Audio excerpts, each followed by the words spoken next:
যে বাংলাদেশ জামাতে ইসলামের আমির ৩০০ আসনেই ভাগ করে করে তিনি সফর করছেন। গতকালকে চট্টগ্রামে ছিলেন, আগামীকাল তিনি এখানে আসবেন এবং লালমনিরহাটে যাবেন।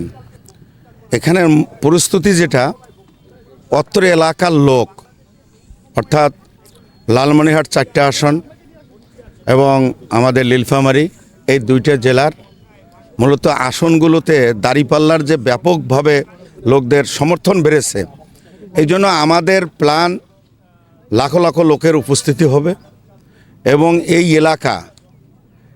এলাকায় লোকের লোকারণ্য হয়ে যাবে। সে ব্যাপারে আমরা স্টেজ ডেকোরেশন, শৃঙ্খলা এবং বিভিন্ন বিভাগীয় দায়িত্ব আমরা বন্টন করে দিয়েছি।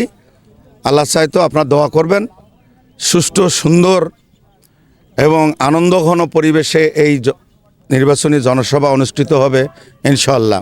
আপনাদের সার্বিক সহযোগিতা, আল্লাহর সাহায্য কামনা করছি। আমিরে জামাত যেখানে যাচ্ছেন সেই অঞ্চলের আসলে সাধারণ মানুষের যে দুঃখ দুর্দশা, পাশাপাশি ওই অঞ্চলে ঘাটতি কোনটা, উন্নয়নের ক্ষেত্রে হোক এবং যে ক্ষেত্রেই হোক না কেন, তো আমাদের বিশেষ করে এই তিস্তা অঞ্চলে, বিশেষ করে তিস্তা পারে এই প্রোগ্রামটা নেওয়ার উদ্দেশ্য একটাই, সেটা হলো যে এই তিস্তা ব্যারেজটাকে আন্তর্জাতিক ভাবে মানুষের বা আন্তর্জাতিকভাবে নজরে আনার জন্য মূলত এই জায়গায় আয়োজনটা করা হয়েছে।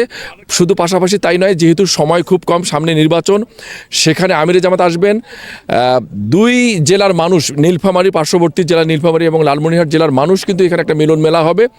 পাশাপাশি আমাদের এখানে টার্গেট হচ্ছে 4 থেকে 5 লক্ষ লোকের একটা সমাগম হওয়ার একটা টার্গেট রয়েছে। আমিরে জামাত মূলত আপনি প্রশ্ন করেছেন যে আমিরে জামাত কখন আসতে পারে। আমিরে জামাত আমাদের মূল প্রোগ্রাম শুরু হবে 10টায়, আমরা 9টা থেকে সকাল 8টা থেকে আমাদের নেতাকর্মী মূলত এই মাঠে জমায়েত হওয়া শুরু করবে। পাশাপাশি আমিরে জামাত পার্শ্ববর্তী একটা জেলায় প্রোগ্রাম থাকার কারণে তিনি হয়তো 12টার মধ্যেই আমাদের মাঝে উপস্থিত হবেন, আমরা এই আশা ব্যক্ত করছি।